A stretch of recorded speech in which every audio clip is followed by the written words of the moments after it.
that you're allowed to represent who you are as far as your background, your culture, your faith, and be Canadian. I was born here, you know, and I'm a Muslim, and so I say that I'm a Canadian Muslim.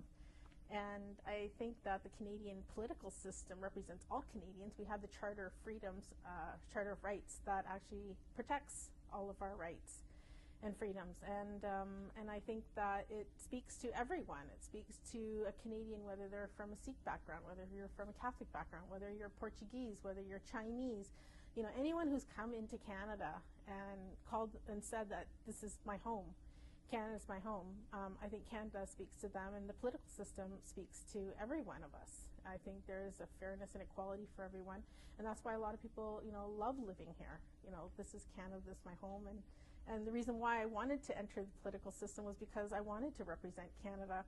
You know, regardless of what I look like, I'm still Canadian. I never thought, if you asked me a year before I ran, I wouldn't have known that I would be running for politics. I've been mostly involved in community, and as a community worker, you do a lot of work for people, and you know, you never really think political. At least I didn't anyway. Some people actually do build their career based on that path. You know, they start doing all these things with the food bank and whatnot, and then eventually build a little bit of a profile, and oh, this person's a good person, so let's, you know, vote for them because they're in politics. I just happened to be a community worker without that goal. Over time, people had asked me, you know, you really should consider politics, and I'd be like, I just laugh it off and say, no, that's, you know, politics is dirty, and I really don't have any interest in that. And then the more I got involved, and the more I started to see that, you know, you really need to work with politicians in order to enforce and implement change.